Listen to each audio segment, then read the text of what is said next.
You're listening to India Bio Speaks, your one-stop resource for science, news, and careers.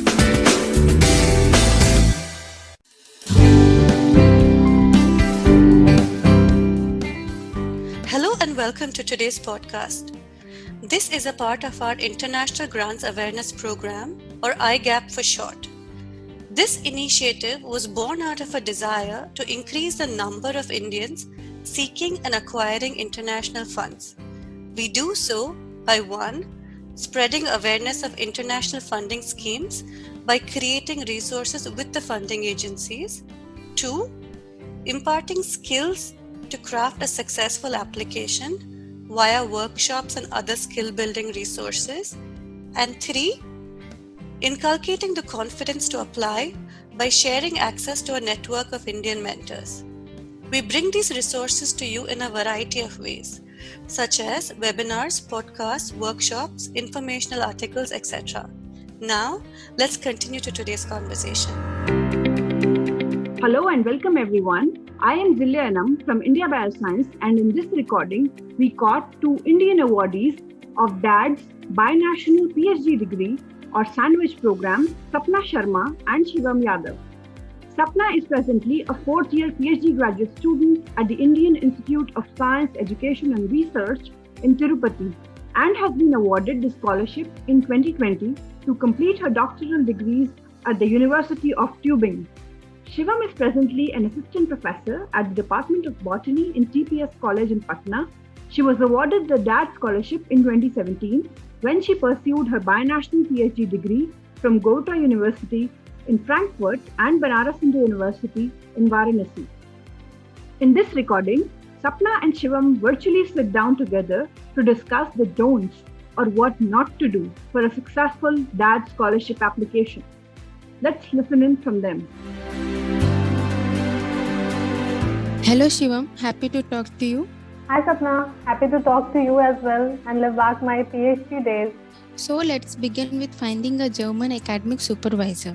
As I remember, my initial contact with my German supervisor happened via my Indian supervisor, who did her postdoctoral studies in Germany in the same lab. Even one of my friends, she received this fellowship in 2019 and she also worked in the same lab where her PI did his postdoc.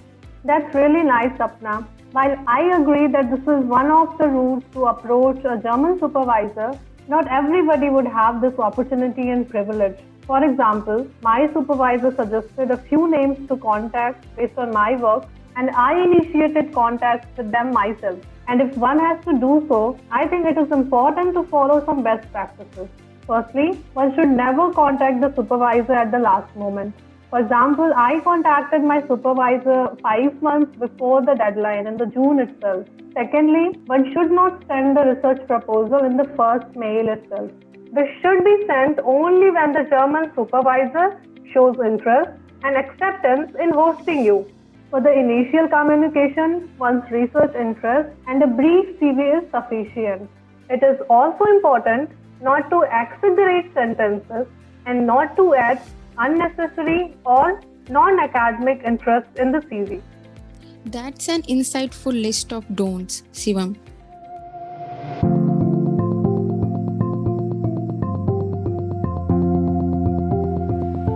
Going back to my DAAD application preparation days, I remember I was contacting a prospective German supervisor and preparing my research proposal simultaneously. From your experience, what should one keep in mind while writing the proposal? Well, there are multiple aspects to this, Shivam. As applicant, I feel many times we do not keep it relevant and to the point and add a lot of unnecessary information. This should not be done. I agree, Sapna. One should also not generalize the objectives and methodology of the research project. Being specific about what one is writing is very important.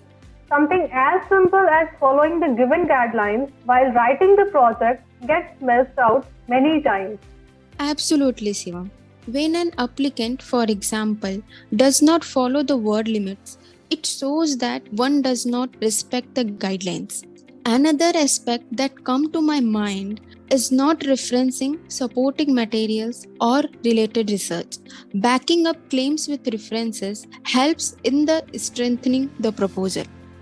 And on the same lines, while it is important to cite sources, original sentences should never be used without rephrasing. Applicants also should not propose a completely fresh project that is not related to the research interests of both labs. The project must be well balanced and coordinated with both supervisors. Yes, also one should not write incomplete or absurd reasons for justification of the proposed idea. Many times we tend to keep our proposal in text-only format. I think this should not be done, and at least one graphic per page should be included if possible. One can also use headings to break the text in a meaningful way to make the proposal easy to read. Sapna, that's an interesting way to make your project captivating. I also feel that applicants must not make an imaginary time schedule which is impossible to be finished in a given time. I second that. One should not be over-enthusiastic while writing the proposal. The timeline should be realistic. For example, for a 6-month proposal, we don't need to write, "We are going to the moon and back." This way, we will lose the credibility with the reviewers. Indeed, with respect to submitting the scholarship application, one should never wait for the last date for uploading the application. I remember I asked one of the DAAD India representatives and was told to upload the application a few days before the deadline because often the server load increases closer to the deadline. Another very important point is seeking help from DAAD India.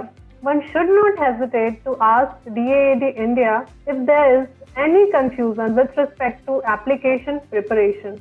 From my personal experience, they are very nice and willing to help.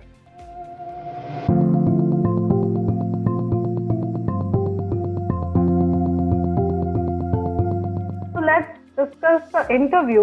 What do you think should be kept in mind and not be done during the interview? Firstly, don't speak over the interviewer. Let them finish speaking and then talk. Don't pretend that you know things that you don't.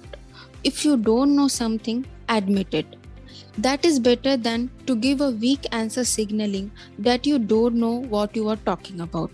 Also, don't undermine the importance of soft journal questions like what is motivating you to do the PhD. Being specific and to the point is also important because it will show the interviewer that you are not feigning and you know what you are talking about. Simple yes or no answers must be avoided. Add an explanation while answering. Enthusiasm is good, but not if it is exaggerated. Then it becomes quite off-putting. And conversely, don't get nervous if you think the interview is not going well. I totally agree with you, Sapna. Also, one should not forget to get general info about the host university and of course about Germany. This shows your interest in the university, German culture and tradition as well. For example, I was asked to tell the name of the person after whom my host university is named.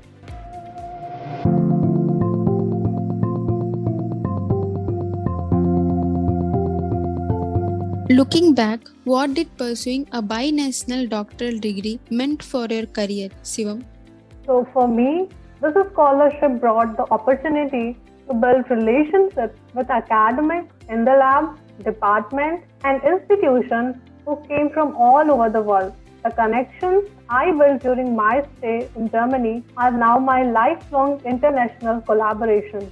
These global connections have helped me enhance my academic reputation and turned out to be crucial when I started looking for faculty positions. What is your perspective on this, Sapna? I feel that gives you the opportunity to interact with people that help in finding the postdoctoral positions or several job opportunities, as you also pointed out. It also improves the quality of your CV while applying for any job position. Apart from this, when we work in Germany, it makes you more confident and organized. It also helps in discovering a new culture and developing a new way of thinking. I agree with you, Sapna. It also brought more opportunities in terms of asking for research funds, as enhancing the quality of my research. That's great, Shivam. It was nice talking to you. Likewise, Sapna.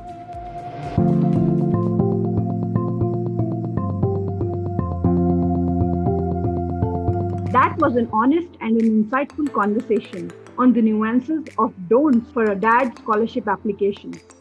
You have been listening to a podcast as part of IndiaBioscience's International Grants Awareness Program. Thank you for joining us today in this conversation. If you found this podcast helpful and/or are interested in more resources on international funding opportunities open to Indian life science researchers, please head over to our website and go through the other iGAP resources. And keep on the lookout for future announcements. If you're passionate about scientific research, communication, outreach, and science education as we are, please connect and engage with us, and here are some ways that you can do so. Visit our website at www.indiabioscience.org. Subscribe to our newsletters. Write for us and join our online discussion forum at discuss.indiabioscience.org. Advertise jobs, grants and events in the life sciences on our website. And feel free to contact us anytime at hello@indiabioscience.org. Until next time, enjoy your science and stay engaged to enable change.